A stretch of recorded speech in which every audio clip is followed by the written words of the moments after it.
finding vacuum leaks is easy.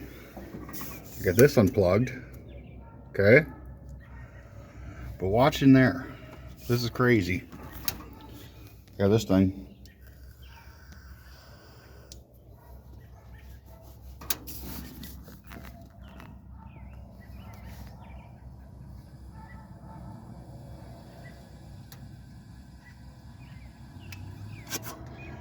Found it.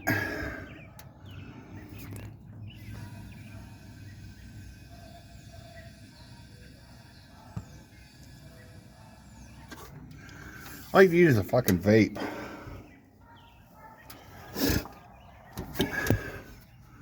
This plug, the old rubber's gone. Don't know where it went. But it's leaking through those frickin' terminals there. Isn't that crazy? I douched this whole motherfucker with carb cleaner.